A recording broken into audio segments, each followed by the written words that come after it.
And hello YouTube, this is Thomas Judge back once again with another YouTube reading guide series. Today is the fourth video in a series of 10 videos walking through the often overlooked DC annual events. This particular video is for the 1994 event, which is interesting for two reasons. It's not a explicit event in that sense. This is a thematic event, which will be made all clear in a second, but also this now is where I started reading the issues. As I mentioned in the introduction video to this series, I don't like reading stuff from the early 90s or especially earlier than the 90s. And so as a result, I didn't actually read the single issues I've covered in the first three videos here. But from this point on, and for this video, I have read every single issue and every single page that I am talking about. And I do that from this point on because really mid 90s onwards is kind of my jam. So no further ado, we are going to be looking at the DC annual event for 1994. This is all branded as Elseworlds, and is thematically linked by the idea of being an Elseworlds. But what is an Elseworlds? Well, Elseworlds really started with a comic called Batman Gotham by Gaslight that was published in 1989, and that story featured a Victorian age version of the superhero Batman hunting unsurprisingly, Jack the Ripper, who had come to Gotham City. Now, the title wasn't originally branded as saying Elseworld, which has got a distinctive kind of circular logo, but the success of the concept led to the Elseworlds label and imprint being created. And so, Gotham by Gaslight was retroactively declared to be an Elseworlds story, and subsequent printings and collections of it had that Elseworlds branding. Now, the first technical official Elseworlds story was actually Batman Holy Terror, published in 1991. Now, Elseworlds, what are they? They can be considered as parallel universes where characters and events have played out differently. I do have a separate video on my channel explaining this in a lot more detail, and you can always find a playlist for that elsewhere. In terms of what else DC did, I mean, DC published various Elseworld titles on and off, all the way from 1991 up to 2004. But as of 2005, they basically stopped publishing Elseworld books. Um, so, with that kind of background as to what Elseworlds is out of the way, what I would say is this 1994 event is just a whole load of annuals, all of which are random, standalone one-shots about Elseworlds or what-if universes, and with one exception, they're all complete individual reads. As a result, I am going to cover them all pretty much alphabetically, but given that I've read them, I'll be able to give you a little bit more background than I have in the previous videos, and this is going to be the theme going forward. So let's start at the beginning. Action Comics, Annual Number 6. Written by John Byrne, this stars someone called Gar-El as the last survivor of Krypton, landing on Earth just about in time to stop the American Revolution. Weirdly, it's got like a weird, goofy secondary story in it, written by Louise Simonson, which is about the fifth dimension. That wasn't especially good. Next issue is Batman Annual 18. So this was written by Doug Mensch, and I'm pretty sure he didn't really understand what he'd been asked to do because this isn't really an Elseworld story. It's actually just a normal contemporary Batman story intertwined with a narrative from the Renaissance that itself is a little bit Elseworldy because it's kind of bat themed, but it's basically someone talking about something that happened in Renaissance Italy that's bat themed. It's like, yeah, is it really Elseworlds? What is this? Next up, we have Batman Legends of the Dark Knight Annual 4. So this was written by Mark Waid, and it's a story where Martha Wayne survives the death of her husband and then raises Bruce Wayne. So the central conceit to this is a murder mystery revolving around Bruce and Harvey Dent. Next up was Batman Shadow of the Bat Annual Number 2. So this takes place after some kind of weird mutant war that's never really discussed or explained. And this is the Elseworld where Batman's parents were killed when he was 5, not 8, which is kind of a minor difference. But then the other major difference is that Jonathan Crane, the villain who's known as Scarecrow in our universe, actually became Batman's guardian. So, or Bruce Wayne's guardian rather. So that's kind of surreal and strange.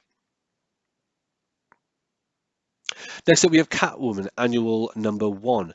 Written by Christopher Priest, this has a Batman-themed character in it, but it's set in this weird medieval world that has magic curses and features Ra's al Ghul and his daughter, mainly. So, again, a bit of an odd one.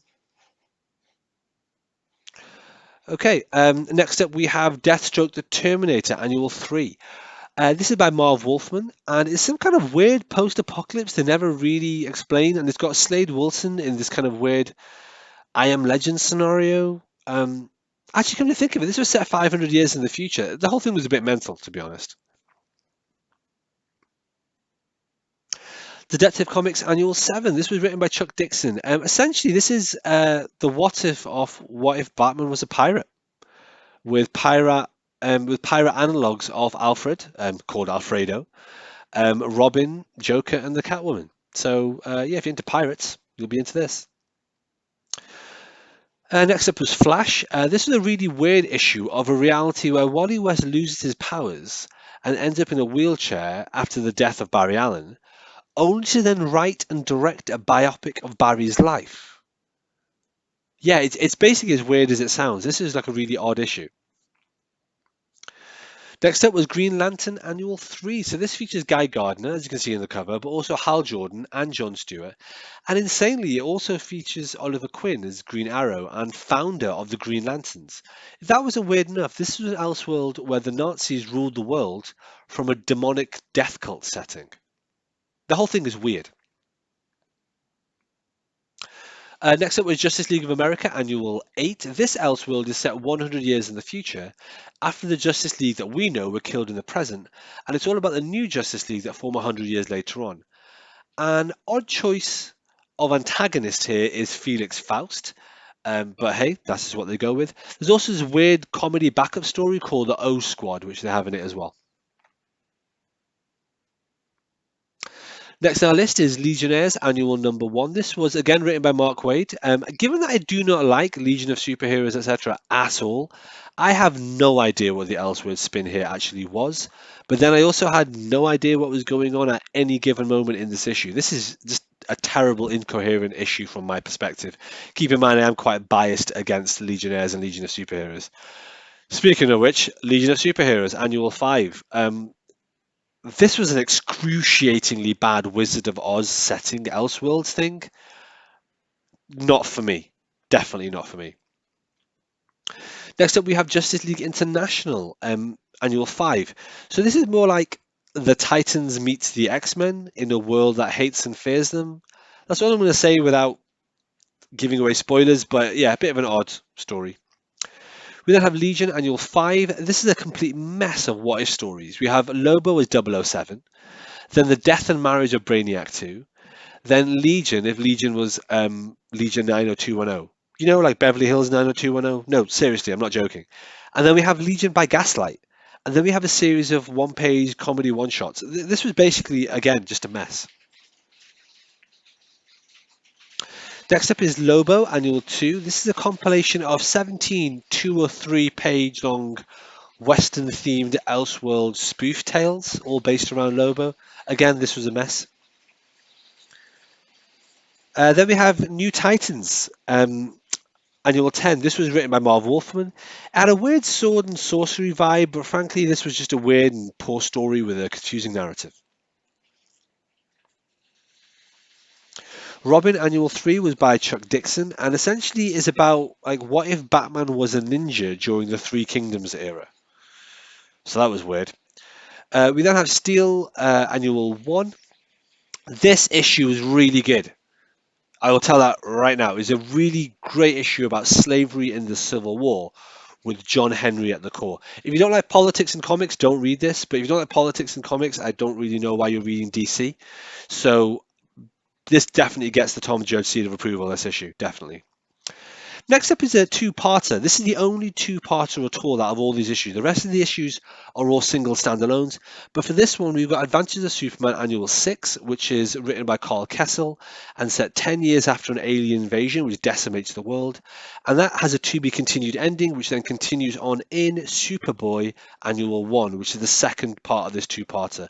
So if you're going to read one of these, you have to read both of these, and this is the order you have to read them in.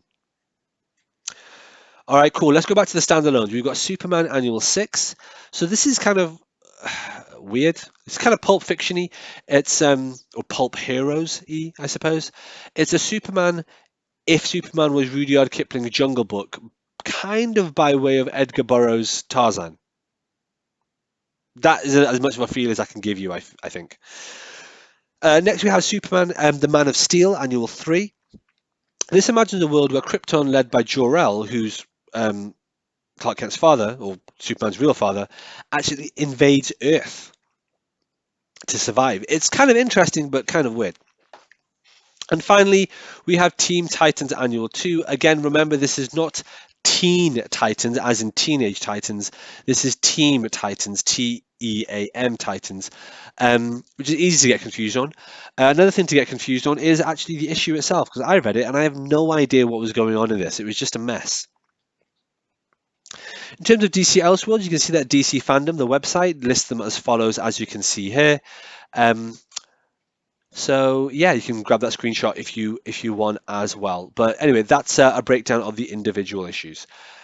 Come back next time for our deep dive into DC Annual Event for 1995.